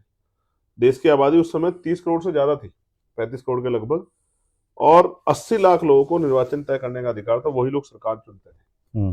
बाबा साहब अम्बेडकर इस बात पे लड़े, और बहिष्कृत हितकारिणी सभा जो उन्होंने बनाई, उसके जरिए उन्होंने मेमोरेंडम दिया साइमन कमीशन को, और फिर गोलमेज कॉन्फ्रेंस में उन्होंने इस बात को कहा कि भाई वोट का जो अधिकार है ये किसी कृपा नहीं है, ये अधिकार है। और लोकतंत्र तभी लोकतंत्र बनेगा जब देश के हर वयस्क यानी कि बालिग व्यक्ति को वोट का राइट मिलेगा। तो बहुत सारे लोग तो यही नहीं जानते शंभू भाई कि इस देश में महिलाओं को और कमजोर वर्गों को, कि जब गोलमेज कॉन्फ्रेंस होती तो कमजोर वर्गों के ऑपरेशन कम्युनिटी के सब 2 ही प्रतिनिधि थे वहां 5 करोड़ आबादी के। कौन? एक डॉक्टर अम्बेडकर, एक श्रीनिवासन साहब। ये 2 अगर हमारे लीडर वहां नहीं होते तो हमारे विषय पे चर्चा ही नहीं होती। अगर आज पार्लियामेंट में मैं नहीं हूं तो हमसे जुड़ी विषय पे चर्चा कौन करेगा? इसलिए लोगों को यही नहीं पता कि जो महिलाओं को वोटिंग राइट मिला है और देश में SC ST OBC को जो वोटिंग राइट मिला, ये दिलाया किसने, और सामान्य जाति के कमजोर परिवार के लोगों को वोटिंग राइट किसने दिलाया? तो ये उस समय के जो तमाम राजनीतिक दल थे वो तो उसी व्यवस्था पे सहमत थे, जिसमें महिलाओं को वोट नहीं था, जिसमें सामान्य जाति गरीबों को वोट नहीं था, SC ST OBC को वोट नहीं था, मुसलमानों को वोट नहीं था, पिछड़े मुसलमानों को। ये तो बाबा साहब का एक ये सोच थी कि अगर लोकतांत्रिक व्यवस्था देश में हो तो वो इतनी प्रतिकूल हो, जिसमें इतनी अनुकूल हो वो कमजोर वर्गों के, कि वो कमजोर वर्ग भी अपनी हिस्सेदारी को सुनिश्चित कर सके। और इस पे बहुत सारे थोट, जैसे मामला रामसु वर्मा ने कहा कि वोट मताधिकार सिर्फ मताधिकार नहीं है, ये सामाजिक न्याय को स्थापित करने का एक सुरक्षा कवच। चौधरी चरण सिंह जी ने कहा, हाँ, चौधरी चरण सिंह जी ने तो आगे बढ़ के कहा कि मताधिकार अनिवार्य होना चाहिए, हर आदमी करना चाहिए, ये ये लोकतांत्रिक जो है शक्ति है। तो आप ये समझो, मैं भी आज कह रहा हूं कि हर व्यक्ति को वोटिंग राइट अनिवार्य कर देना चाहिए। जैसे उसके तो SIR से क्या खतरा लग रहा है आप लोग? अब तो बिहार में SIR हुआ, ठीक है, बीजेपी जीती है, अब यूपी में SIR है, लोग कह रहे हैं कि SIR अब होता रहेगा, बीजेपी जीती रहे। आपको क्या लगता है SIR से बीजेपी को क्या फायदा हो रहा है? देखिए, SIR तो चुनाव आयोग कर रहा है। नहीं, SIR को इलेक्शन कमीशन के अधिकारी सिर्फ नहीं वो करवा रहे हैं फुलफिल, उसका जो डेटा वो तैयार हो रहा है वो एडमिनिस्ट्रेशन की निगरानी में हो रहा है। उसको डिस्टर्ब करना बहुत आसान है, उसमें कमियां निकालना बड़ा आसान है। और वो लिस्टें जब जारी होती हैं, वोटिंग लिस्टें, उसके बाद जो है उसमें बहुत सुधार की क्षमता नहीं रहती है। आप ये समझिए कि जो इनके विरोध का वोट है बीजेपी के, जो इनको वोट नहीं करता, जैसे अम्बेडकरवाद इनको वोट नहीं करता है, जैसे और भी पिछड़े वर्ग की कुछ जातियां जो इनको वोट नहीं करते हैं सामाजिक न्याय के नाम पे, जो इनकी विचार को जानती है, ऐसा परसेप्शन है अल्पसंख्यक समाज के बारे में। जैसे मुस्लिम समाज के लोग हैं, बहुत बड़े पैमाने पे वो जानते हैं कि ये उनके हितैषी नहीं हो सकते, तो वो इनको वोट नहीं करते हैं। तो वो लोगों की वोट चिन्हित करके, जैसे मेरे यहाँ में 1.5 लाख वोट से जीता हूँ, तो वहां 80,000 वोट ऐसे जो चिन्हित किए गए हैं जिनको ये कहा गया है कि भाई ये यहाँ से विस्थापित हो गए, और लगभग 47,000 वोट जो है, अभी जो मैंने आंकड़े पढ़े थे, 47,000, हाउस खत्म हो जाएगा, मैं वहां जाऊंगा, एक एक चीज को क्रॉस चेक करूंगा। हम तो अपने यहाँ एक वोट नहीं कटने देंगे। जब नई वोट बनेगी तो उसमें कोशिश करेंगे कि जिनका वोट इस तरह से हो गया उनके डॉक्यूमेंट तैयार करा के उनको करेंगे। लेकिन बहुत सारी ऐसी जातियां हैं। आप एक गंभीर आरोप लगा रहे हैं। गंभीर आरोप, मैं तो आपको अखबार कटिंग दिखा, जाति विशेष, धर्म विशेष, और बीजेपी को पता है कि ये वोट हमको हमारे पास नहीं, वही काटा जा रहा है। एक चीज और, उससे चुनाव आयोग को क्या फायदा है? मैं 1 मिनट, SIR तो चुनाव आयोग कर रहा है। मैं आपको कुछ और बताता हूँ। पहली बात, हमने उपचुनाव देखे हैं बहुत सारे, जैसे मीरापुर का उपचुनाव हमने देखा था, जैसे कुंदरगी का उपचुनाव हमने देखा था, पुलिस ने वोट नहीं डालने दी। पुलिस को क्या फायदा, आप कहोगे पुलिस को क्या फायदा है? ये तो बीजेपी के लोग जीत रहे हैं, मान लिया, लेकिन ये तो SIR तो चुनाव आयोग कर रहा है। मैं मान लिया कि सत्ता ने प्रशासन का इस्तेमाल किया। अब और कुछ कहना है? नहीं कहना तो सुन लो शांति से। आप, मैंने आपको बताया कि भाई अगर पुलिस गुंडागर्दी करके वोट को इन्फ्लुएंस कर रही है, वोट को डाइवर्ट कर रही है, लोगों को वोट करने से रोक रही है, तो आप इस पे मुझसे कहने लग जाए, कोई भी कहने लग जाए, एनीवन, कि भाई पुलिस का क्या रोल है, पुलिस तो चुनाव थोड़ा लड़ रही है तो बीजेपी जीत रही है, या तो फलाना जीत रहा है तो विपक्ष जीत, पुलिस क्या मतलब? जब आप किसी संस्था के या किसी राजनीतिक व्यवस्था में जो लोग सत्ता पर उनके अंडर काम कर रहे हैं, तो आपको उनके हिसाब से काम करना पड़ा। यहाँ 2023 में पूरे उसको विपक्ष के लगभग 150 करीब सांसदों को बर्खास्त करके एक रूलिंग जो है यहाँ अध्यादेश ला के उसको पास करके कानून बनाया गया कि जो इलेक्शन कमिश्नर है उसके खिलाफ कोई कोर्ट नहीं जा सकता, उसमें FIR नहीं हो सकती। तो इलेक्शन कमिश्नर फेयर है या नहीं है, उन्हीं के ऊपर तो सवाल खड़े हो रहे हैं। मैं कौन सा सरकार के ऊपर सवाल खड़ा कर रहा हूँ?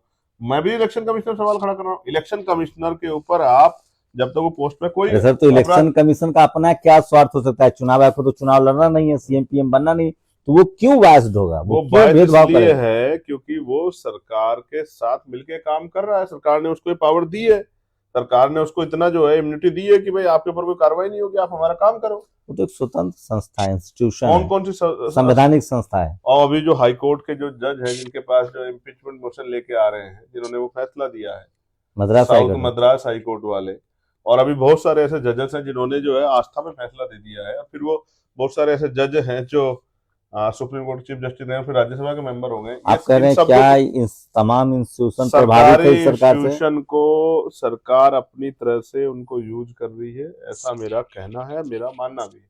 और ये बहुत सारी जगह पे दिखता भी है, जब सीबीआई ईडी इनकम टैक्स के छापे विपक्ष के लोगों पर पड़ते हैं, और जब विपक्ष के लोग वही विपक्ष के लोग सरकार में शामिल हो जाते हैं, जस्ट लाइक महाराष्ट्र अजीत पवार साहब, जिनको 2-3 दिन पहले प्राइम मिनिस्टर कह रहे थे कि भाई वो चोर है, उसने भ्रष्टाचार को जेल भेजूंगा, वो डिप्टी चीफ मिनिस्टर बन गए। तो फिर उनके पास कभी मैंने ईडी वीडी का कुछ सुना नहीं। जैसे अभी जो आंध्रा वाले उनको भी जो क्लीन चिट मिली है। तो मेरा ये मानना है, और इस सरकार का कि ये सरकार जिन वर्गों की हितैषी सरकार है, पूंजीपतियों की या संपन्न स्वर्ण जातियों की, उनका उनके हित में ये लोग काम करते हैं। और जिस तरह से इकोनॉमिक वीकर सेक्शन पे जो ईडब्ल्यूएस में आरक्षण आया था और 5 जजों के बेंच ने जो फैसला दिया था, वो सब फैसले इस बात की तरफ हमारा ध्यान आकर्षित करते हैं कि बहुत सारे फैसले सरकार के, और जिस तरह से अब जो सीजीआई रिटायर हुए उन्होंने कहा है कि बहुत सारे मामलों को मेरे पास आने से रोका गया, और गवाई साहब ने, हाँ गवाई साहब, सरकार चाहती थी कि वो दबाव डाल के कि वो उनको अपने फेवर में कराया जाए। तो आप समझो, जब चीफ जस्टिस सुप्रीम कोर्ट से ज्यादा स्वतंत्र कोई संस्था नहीं हो सकती ना, उनके तो नियुक्ति का भी अपना वो है, इनका तो फिर भी इसमें तो सरकार के लोग शामिल होते हैं, लेकिन उसमें तो होते ही नहीं कोई भी, वो तो इंडिपेंडेंट बॉडी है ना, कोलोजियम है वहां। तो उनके ऊपर अगर दबाव है, उनके अगर कुछ निजी स्वार्थों को या उनके पुराने किसी मामले को उठा के उनके ऊपर प्रेशर किया जा सकता है, तो ये कौन सी बड़ी बात है। चलिए मान लीजिए, आपकी बात भी मान लीजिए, और ये इससे पहली बार नुकसान नहीं किसको हुआ, है? ये पहली बार नहीं हुआ, इससे पहले भी जब कांग्रेस की सरकारें थी तो भी बहुत बड़े पैमाने पे कई जगह पे इस तरह से इलेक्शन कमीशन का मिसयूज देखा गया। इससे नुकसान किसको आप समझ रहे हैं, किसको नुकसान हो रहा है? सबसे बड़ा नुकसान आप क्यों लड़ रहे हैं इससे? आपको सबसे क्या बड़ा नुकसान नुकसान उनको है जो ये इस राजनीतिक शक्ति को समझते हैं। जैसे बाबा साहब अम्बेडकर ने कहा, political power is the master key, by you can open each and every door of your success.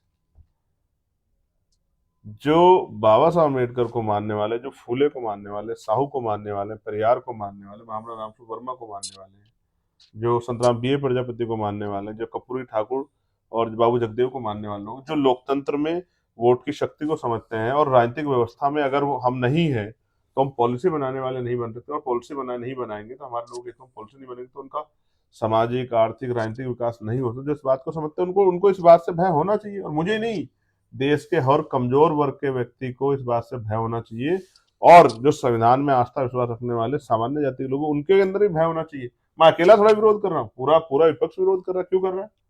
इसलिए कर रहा है क्योंकि वो सरकार के मंशा को जान गया कि उन्हीं लोगों के वोट कटे, जहां तक जिस बात को लेकर वोट काटे गए थे, एसआईआर किया जा रहा था। आप मुझे बताओ, कितने घुसपैठे पकड़े गए बिहार में?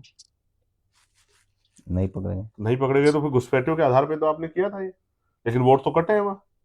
असम जो बिल्कुल बॉर्डर है, जहां से कहते हैं घुसपैठ जाते हैं, वहां तो नहीं आप एसआईआर कर रहे हो, वहां तो आप एसआर कर रहे हो, स्पेशल रिवीजन कर रहे हो, वहां आप स्पेशल इंटेंसिव रिवीजन थोड़ा कर रहे हो, आप एसआर कर रहे हो। वहां तो आप कह रहे हो 2 दिन का कोई आया हुआ है, वो भी नागरिक। किसके नुकसान, बेसिकली किस कम्युनिटी को नुकसान? बेसिकली नुकसान दलित, पिछड़े, आदिवासी और मुस्लिम वर्ग के लोगों को है, जो इनको सरकारें मानती है, चिन्हित करके। सरकार के पास डेटा है, सरकार के पास सरकारी मशीनरी, सरकार जानती है किस पर्सन को कितने वोट मिले थे और उनके खिलाफ के वोट कौन है, उनको उन बस्तियों को वो जानती है, उन्हीं के वोट कटेंगे। और इसका ताजा उदाहरण मैं आपको बताता हूँ।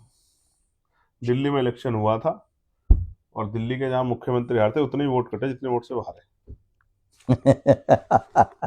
अरे क्या बात कर, कल तो निशिकांत दुबे कह रहे थे कि जो विपक्ष जीता है उतना वोट कटा है। अब मैं फिर कह रहा हूँ, निशिकांत जी तो कहाँ से आंकड़े लाए, उनको पता होगा, मैं उनके आंकड़ों पे थोड़ा जा सकता हूँ। यहाँ तो पार्लियामेंट में लोकतंत्र, अभिव्यक्ति आजादी को कुछ अरविंद केजरीवाल का क्षेत्र में जितना वोट कटा उतना से हार गए। हाँ, उतने से हारे वो, और बाकी उनके सहयोगी ने भूमिका अदा की। रास्ता क्या है इसका, क्या करेंगे आप? जागरूक करना पड़ेगा, लोगों को जागरूक करना पड़ेगा, लोगों को जागरूक करना पड़ेगा, जनता के अंदर जन जागरण अभियान चलाना पड़ेगा, लोगों को तैयार करना पड़ेगा, उनको समझाना पड़ेगा कि वोट नहीं बचेगी। देखो, वोट समझो क्या है। इस वोट की वजह से जो बड़े बड़े लोग हैं, जो मैंने आज पार्लियामेंट में भी कहा, बड़े बड़े बंगले वाले, बड़े बड़े गाड़ियों वाले, बड़े बड़े कुर्ते वाले, वो अगर गरीबों की बस्तियों में आते हैं हाथ जोड़ते हुए, गरीबों के माओ से, बहनों से सर पे हाथ रखवाते हैं, उनके पैर छूते हैं, उनके साथ बैठ के खाना खाने का नाटक करते हैं, पानी पीने का नाटक करते हैं, उनको गल लगाने का नाटक करते हैं, ये तमाम लोग इसी वजह से आते हैं क्योंकि उनके पास वोट है। जिन गलियों में गाड़ियां नहीं जाती 4 पहिए की, उन गलियों में अगर वो पैर रखते हैं और वो नाक पे रुमाल रख के पैर रखते हैं क्योंकि बदबू आ रही होती है, और जब वो चुनाव जीत जाते हैं तो उन गलियों से शीशा खोल के भी नहीं निकलते, शीशा बंद करके निकलते हैं। वो इसी वजह से आते हैं क्योंकि बाबा साहब अम्बेडकर ने अपने 4-4 बच्चों का बलिदान देके, अपने जीवन की सारी खुशियों का बलिदान देके वोटिंग राइट हमें दिलाया था। और उनका मानना था कल हमारे लोग जागरूक होके वोट के आधार पर सत्ता प्राप्त करेंगे, जागरूक और सत्ता प्राप्त करके पॉलिसी बना के अपने लोगों का सामाजिक आर्थिक विकास करेंगे। जो काशीराम भी कहते थे, माननीय काशीराम साहब जो कहते थे कि भाई हमें आर्थिक जो है आजादी भी चाहिए, सामाजिक आजादी के साथ साथ। सामाजिक आजादी, सामाजिक और आर्थिक मुक्ति का जो आंदोलन वो चलाते थे, वही जो है आर्थिक मुक्ति का आंदोलन तभी होगा जब पॉलिसी आप एक लोग आखिरी बनाएं। सवाल, आप यूपी में लगातार रैलियां कर रहे हैं, क्या चुनावी मोड में आ गए हैं, चुनाव की तैयारी कर रहे हैं? यूपी में तो नहीं, यूपी में तो कोई गुंजाइश नहीं छोड़ेंगे। यूपी में तो हम अपने वोट को सिक्योर भी कर रहे हैं और वोट को जो है बहुजन समाज के लोगों में भाईचारा पैदा करके समझा कर, बात को समझा के उनको जोड़ने का भी काम कर रहे हैं। हम कार्यकर्ता तैयार कर रहे हैं, भीड़ नहीं तैयार कर रहे हैं। एक एक कार्यकर्ता चंद्रशेखर बन के, आजाद समाज पार्टी भीम आर्मी का एक सिपाही बन के मेरी तरह वो काम कर रहा है। और मैं धन्यवाद देता हूँ मुजफ्फरनगर के और तीनों मंडलों कार्यकर्ताओं को, जिन्होंने कितना अच्छा कार्यक्रम जो है मुजफ्फरनगर में कराया, जिसमें लाखों लोग जुटे। और ऐसा ही कार्यक्रम मध्य प्रदेश के साथियों ने कराया दतिया में, दामोदर जी के नेतृत्व में। तो वहाँ के उनके अपने प्रदेश के भीम आर्मी, आजाद समाज पार्टी के सभी नेताओं का मैं धन्यवाद देता हूँ। बहुत अच्छा काम चल रहा है और मुझे उम्मीद है उत्तर प्रदेश में आजाद समाज पार्टी एक नया विकल्प बस बन एक के आखिरी परिणाम देगी। सवाल, चुनाव अकेले लड़ेंगे या गठबंधन में लड़ेंगे? चुनाव जनता के गठबंधन से लड़ेंगे और जनता को साथ लेकर लड़ेंगे और काम करने वाले लोगों को मौका देंगे। जो वर्कर है उसको नेता बनाएंगे और यही मतलब लोग। अकेले चुनाव लड़ेंगे आप? मैंने फिर आपसे कहा कि अभी तो चुनाव बहुत दूर है, 27 में, अभी 26 का चुनाव। आप देखो 26 चुनाव बाद आप ही शायद मुझसे कहो कि अब आपको किसी की आवश्यकता नहीं, आपकी पार्टी बहुत तेजी से काम कर रही है, अब तो आप अच्छे लोगों को टिकट देकर आगे बढ़ाइए। तो चलिए, ये थे हमारे साथ आजाद समाज पार्टी के संस्थापक। हमारी तैयारी पूरी 403 विधानसभा में, और आप देखिएगा 403 की 403 विधानसभा में मजबूती से चुनाव लड़ेंगे। इसको मजबूत कहते हैं, विकल्प देंगे। बाकी अगर आपको कोई सवाल हो तो अगले इंटरव्यू के लिए हमें कमेंट करके जरूर बता सकते हैं। शुक्रिया सर हमसे बातचीत करने के लिए। धन्यवाद आपका। शंभू कुमार, जय भीम, जय भारत, जय भारत, जय संविधान, जय संविधान, जय मंडल, जय मंडल, जय जोहार, जय जोहार। शंभू कुमार सिंह, नेशनल दस्तक, दिल्ली। दस्तक की आपसे गुजारिश है कि अगर इसको बचाना चाहते हैं तो नेशनल दस्तक को सब्सक्राइब करने के लिए रेड कलर के सब्सक्राइब बटन को दबाएं, फिर बेल आइकन की घंटी दबाएं। नेशनल दस्तक को बचाने के लिए बहुत जरूरी है कि हर खबर को शेयर करें, लाइक करें, कमेंट जरूर करें।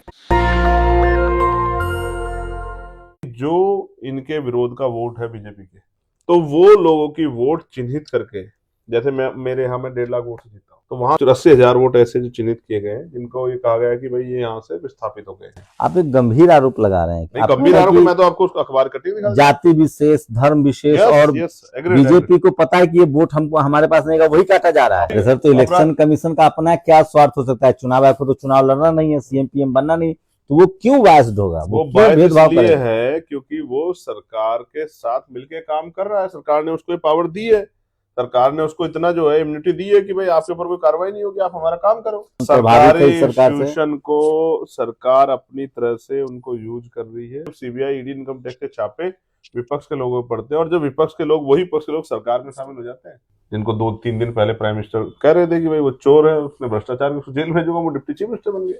बहुत बड़े पैमाने पे कई जगह पे इस तरह से इलेक्शन कमीशन का मिसयूज देखा गया। पूरा विपक्ष विरोध कर रहा है। क्यों कर रहा है? इसलिए कर रहा है क्योंकि वो सरकार के मंशा को जान गया। कितने घुसपैठे पकड़े गए बिहार में, और दिल्ली के जहाँ मुख्यमंत्री हारते उतने ही वोट कटे जितने वोट से बाहर है। यूपी में तो हम अपने वोट को सिक्योर भी कर रहे हैं। चुनाव जनता के गठबंधन से लड़ेंगे। मेरे साथ member of parliament Azad Samaj party के संस्थापक युवा नेता चंद्रशेखर आजाद हैं, और आज संसद में एसआईआर पर बहस हो रही है। इन्होंने अपनी बात भी रखी है। हम लोग समझने की कोशिश करेंगे जो संसद में जो डर है विपक्ष को, और चंद्रशेखर आजाद जी ने उस पर भी अपनी बात रखी है। बात क्या वहां तक है या उससे आगे जाता है? इन्होंने कहा है कि क्या वोट का अधिकार खत्म होगा, क्या संविधान खत्म करने की कोशिश है? इस बात को हम थोड़ा आगे समझने की कोशिश करेंगे, क्योंकि इस देश में संविधान बचाने की अगर कोई लड़ाई लड़ रहा है, सही पूछिए, तो वो बाबा साहेब के अनुयायी अम्बेडकरवादी लोग लड़ रहे हैं। आपका शुक्रिया बहुत बहुत समय देने के लिए। और आपने आज कहा भी कि जब तक अम्बेडकरवादी है तब तक संविधान खत्म नहीं होगा, वोट का अधिकार खत्म नहीं होगा। तो संविधान तो सभी को बचा रहा है, लेकिन संविधान सिर्फ अम्बेडकरवादी बचा रहे, इसको कैसे देख रहे हैं आप? कौन लोग हैं जो संविधान के पक्ष में नहीं है? देखिए, पहली बात आप ये समझिए, अम्बेडकरवादी कर्तव्य के आधार पर इस काम को कर रहा है, लेकिन ऐसा नहीं कि बहुत सारी ऐसी फोर्सेज और नहीं है जो सिर्फ अम्बेडकरवादी नहीं और अलग अलग विचारधाराओं से भी जुड़ी हुई, लेकिन उनके मन में भी अच्छा है क्योंकि वो संविधान की अहमियत को समझते हैं। तो मेरा ये विश्वास है कि अक्सर मुसीबतें आदमी को लड़ने की हिम्मत देती है। हमेशा मुसीबतें आदमी को तोड़ती नहीं। हमेशा टूटने का मतलब बिखराव नहीं होता है। कभी कभी जब कोई अंडा टूटता है तो एक नई जीव का निर्माण होता है। ये जो मुसीबत आई है पूरे देश के ऊपर, चाहे SIR के रूप में या जो बहुत सारे जो कानून बना के जो है संविधान को कमजोर करने का काम किया, ये कमजोर वर्गों में एक चेतना पैदा करने का काम कर। कभी कभी ऐसा होता है कि एक बूस्टअप चाहिए होता है, एक एक, एक कोई घटना ऐसी हो जाती है जिससे बहुत सारे लोग जाग जाते हैं। बिहार का चुनाव और SIR के जरिए जिस तरह से बहुत सारे वोटों को रणनीतिक रूप से काटा गया है, उससे उत्तर प्रदेश के लोगों में, उत्तर प्रदेश के साथ देश भर में जहाँ जहाँ इलेक्शन होने हैं, जहाँ जो लोग वोट की अहमियत को समझते हैं, जैसे मैं समझता हूँ, एक एक अम्बेडकरवादी समझता है कि बाबा साहब अम्बेडकर को कितना समय लगा, क्योंकि 1935 से पहले जब चेम्सफोर्ड सुधार समिति बनी तो 3% लोग वोट कर रहे थे, और सुधार समिति का जो निष्कर्ष था वो लगभग 80 लाख लोगों को निर्वाचन तय करने का के करीब लेके आया था, जिसमें जो सारे स्वर्ण जाति के लोग थे और वो स्वर्ण में भी संपन्न स्वर्ण जाति के लोग थे। देश की आबादी उस समय 30 करोड़ से ज्यादा थी, 35 करोड़ के लगभग, और 80 लाख लोगों को निर्वाचन तय करने का अधिकार था। वही लोग सरकार चुनते थे। बाबा साहब अम्बेडकर इस बात पे लड़े और बहिष्कृत हितकारिणी सभा जो उन्होंने बनाई, उसके जरिए उन्होंने मेमोरेंडम दिया साइमन कमीशन को, और फिर गोलमेज कॉन्फ्रेंस में उन्होंने इस बात को कहा कि भाई वोट का जो अधिकार है ये किसी कृपा नहीं है, ये अधिकार है। और लोकतंत्र तभी लोकतंत्र बनेगा जब देश के हर वयस्क यानी कि बालिग व्यक्ति को वोट का राइट मिलेगा। तो बहुत सारे लोग तो यही नहीं जानते शंभू भाई कि इस देश में महिलाओं को और कमजोर वर्गों को, कि जब गोलमेज कॉन्फ्रेंस होती तो कमजोर वर्गों के ऑपरेशन कम्युनिटी के सब 2 ही प्रतिनिधि थे वहां 5 करोड़ आबादी के। कौन? एक डॉक्टर अंबेडकर, एक श्रीनिवासन साहब। ये 2 अगर हमारे लीडर वहां नहीं होते तो हमारे विषय में चर्चा ही नहीं होती। अगर आज पार्लियामेंट में मैं नहीं हूं तो हमसे जुड़ी विषय चर्चा कौन करेगा? इसलिए लोगों को यही नहीं पता कि जो महिलाओं को वोटिंग राइट मिला है और देश में SC ST OBC को जो वोटिंग राइट मिला, ये दिलाया किसने, और सामान्य जाति के कमजोर परिवार के लोगों को वोटिंग राइट किसने दिलाया?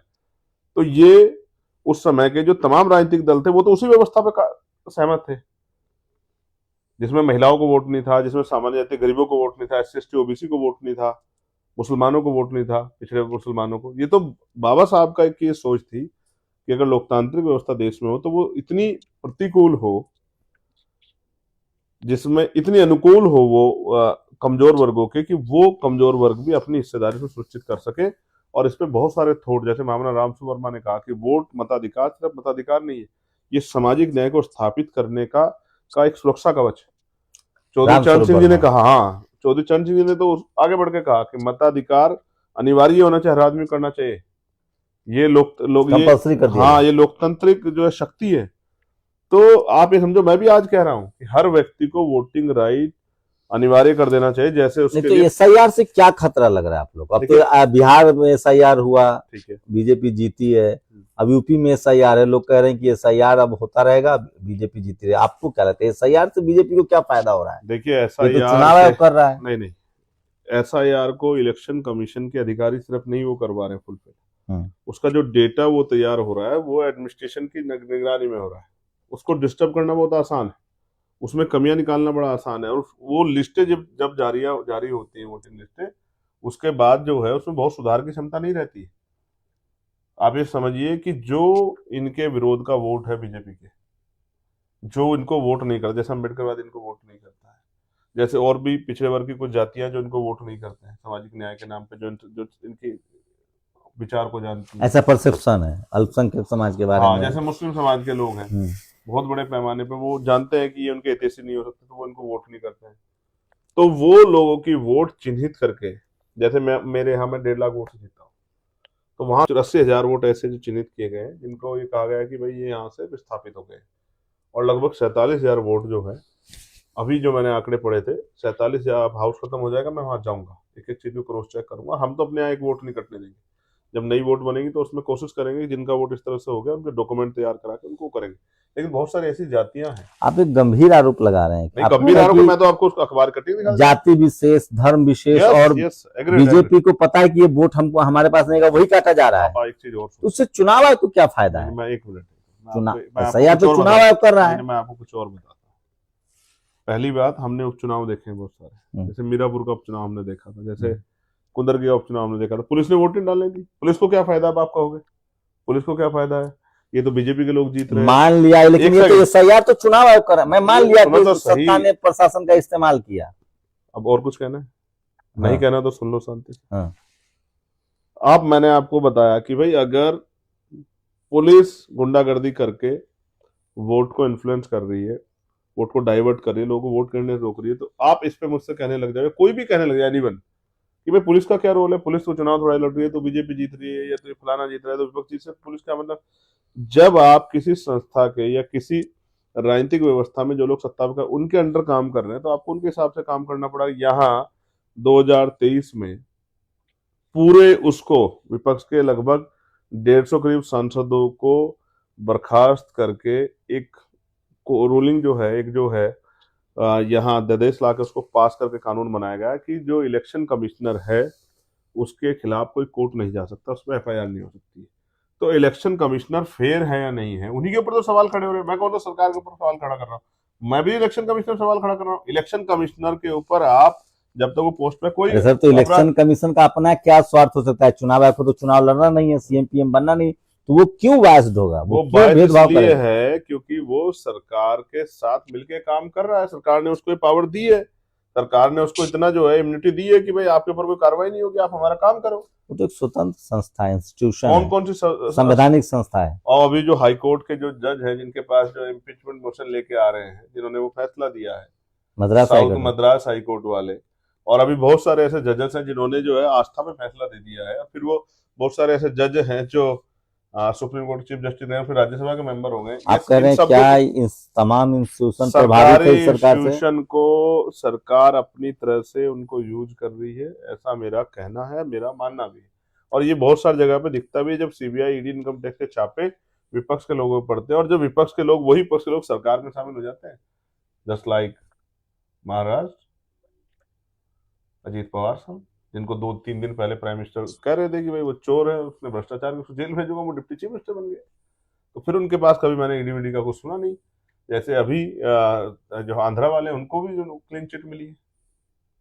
तो मेरा ये मानना है, और इस सरकार का, कि ये सरकार जिन वर्गों की हितैषी सरकार है, पूंजीपतियों की या संपन्न स्वर्ण जातियों की, उनके हित में ये लोग काम करते हैं। और जिस तरह से इकोनॉमिक वीकर सेक्शन पे जो EWS में आरक्षण आया था और 5 जजों के बेंच ने जो फैसला दिया था, वो सब फैसले इस बात की तरफ हमारा ध्यान आकर्षित करते हैं कि बहुत सारे फैसले सरकार के, और जिस तरह से अब जो CJI रिटायर हुए, उन्होंने कहा है कि बहुत सारे मामलों को मेरे पास आने से रोका गया।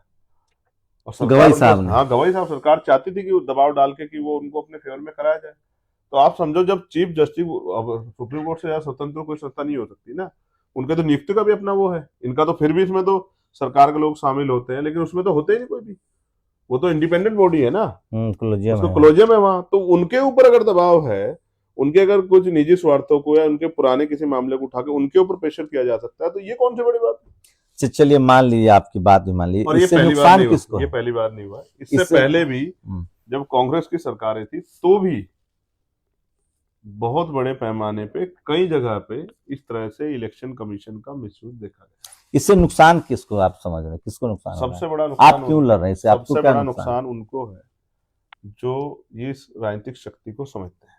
जैसे बाबा साहब अम्बेडकर ने कहा, political power is the master key, by you can open each and every door of your success.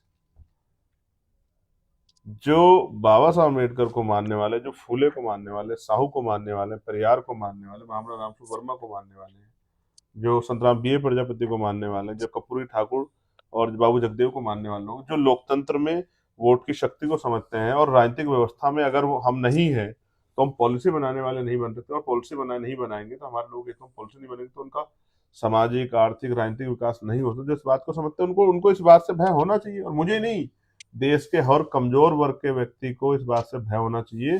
और जो संविधान में आस्था विश्वास रखने वाले सामान्य जाति के लोग, उनके अंदर भी भय होना चाहिए। मैं अकेला थोड़ा विरोध कर रहा हूँ, पूरा पूरा विपक्ष विरोध कर रहा है। क्यों कर रहा है? इसलिए कर रहा है क्योंकि वो सरकार के मंशा को जान गया कि उन्हीं लोगों के वोट कटे जहां तक जिस बात को लेकर वोट काटे गए थे, एसआईआर किया जा रहा था। आप मुझे बताओ कितने घुसपैठे पकड़े गए बिहार में? नहीं पकड़ेंगे। नहीं पकड़े गए तो फिर घुसपैठियों के आधार पे तो आपने किया था ये, लेकिन वोट तो कटे हैं वहां। असम जो बिल्कुल बॉर्डर है जहां से कहते हैं घुसपैठिया, तो वहां तो नहीं आप एसआईआर कर रहे हो, वहां तो आप एसआर कर रहे हो, स्पेशल रिवीजन कर रहे हो। वहां आप स्पेशल इंटेंसिव रिवीजन थोड़ा कर रहे हो, आप एसआर कर रहे हो।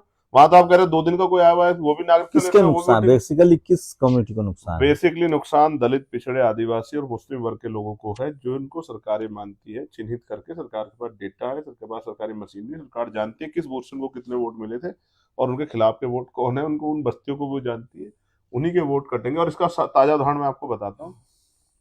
दिल्ली में इलेक्शन हुआ था और दिल्ली के जहां मुख्यमंत्री हारे थे उतने ही वोट कटे जितने वोट से वो हारे।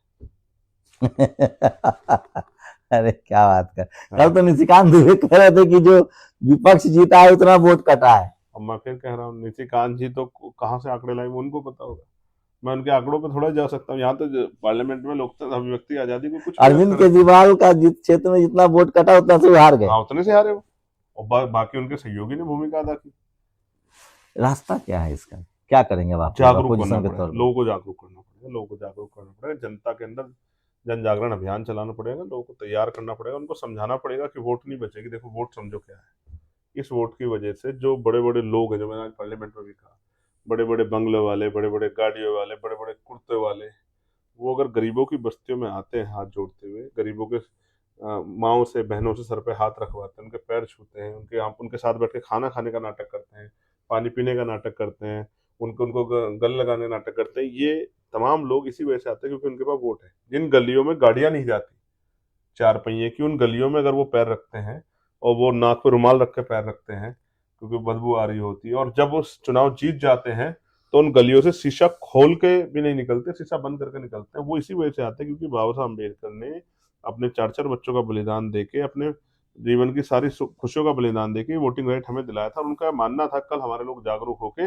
वोट के आधार पर सत्ता प्राप्त करेंगे, जागरूक, और सत्ता प्राप्त करके पॉलिसी बना के अपने लोगों का सामाजिक आर्थिक विकास करेंगे। जो काशीराम भी कहते थे, माननीय काशीराम साहब जो कहते थे कि भाई हमें आर्थिक जो है आजादी भी चाहिए, सामाजिक आजादी के साथ साथ। सामाजिक आजादी, सामाजिक और आर्थिक मुक्ति का जो आंदोलन वो चलाते थे, वही जो है आर्थिक मुक्ति का आंदोलन तभी होगा जब पॉलिसी। एक आखिरी सवाल, आप यूपी में लगातार रैलियां कर रहे हैं, क्या चुनावी मोड में आ गए हैं, चुनाव की तैयारी कर रहे हैं? यूपी में तो नहीं, यूपी में तो कोई गुंजाइश नहीं छोड़ेंगे। यूपी में तो हम अपने वोट को सिक्योर भी कर रहे हैं, और वोट को जो है बहुजन समाज के लोगों में भाईचारा पैदा करके समझा कर, बात को समझा के उनको जोड़ने का भी काम कर रहे हैं। हम कार्यकर्ता तैयार कर रहे हैं, भीड़ नहीं तैयार कर रहे हैं। एक एक कार्यकर्ता चंद्रशेखर बन के, आजाद समाज पार्टी भीम आर्मी का एक सिपाही बन के मेरी तरह वो काम कर रहा है। और मैं धन्यवाद देता हूँ मुजफ्फरनगर के और तीनों मंडलों कार्यकर्ताओं को, जिन्होंने कितना अच्छा कार्यक्रम जो है मुजफ्फरनगर में कराया, जिसमें लाखों लोग जुटे। और ऐसा ही कार्यक्रम मध्य प्रदेश के साथियों ने कराया दतिया में, दामोदर जी के नेतृत्व में। तो वहाँ के उनके अपने प्रदेश के भीम आर्मी, आजाद समाज पार्टी के सभी नेताओं का मैं धन्यवाद देता हूँ। बहुत अच्छा काम चल रहा है और मुझे उम्मीद है उत्तर प्रदेश में आजाद समाज पार्टी एक नया विकल्प बन के आखिरी सवाल, चुनाव अकेले लड़ेंगे या गठबंधन में लड़ेंगे? चुनाव जनता के गठबंधन से लड़ेंगे और जनता को साथ लेकर लड़ेंगे और काम करने वाले लोगों को मौका देंगे। जो वर्कर है उसको नेता बनाएंगे। और ये मतलब अकेले चुनाव लड़ेंगे आप? मैंने फिर आपसे कहा कि अभी तो चुनाव बहुत दूर है, 27 में, अभी 26 का चुनाव। अब देखो 26 चुनाव बाद आप ही शायद मुझसे कहो कि अब आपको किसी की आवश्यकता नहीं, आपकी पार्टी बहुत तेजी से काम कर रही है, अब तो आप अच्छे लोगों को टिकट देकर आगे बढ़ाइए। तो चलिए, ये थे हमारे साथ आजाद समाज पार्टी के संस्थापक। हमारी तैयारी पूरी 403 विधानसभा में है और आप देखिएगा 403 की 403 विधानसभा में मजबूती से चुनाव लड़ेंगे। इसको मजबूत कहते हैं, विकल्प देंगे। बाकी अगर आपको कोई सवाल हो तो अगले इंटरव्यू के लिए हमें कमेंट करके जरूर बता सकते हैं। शुक्रिया सर हमसे बातचीत करने के लिए। धन्यवाद आपका। शंभू कुमार, जय भीम, जय भारत, जय भारत, जय संविधान, जय संविधान, जय मंडल, जय मंडल, जय जोहार, जय जोहार। शंभू कुमार सिंह, नेशनल दस्तक, दिल्ली। दस्तक की आपसे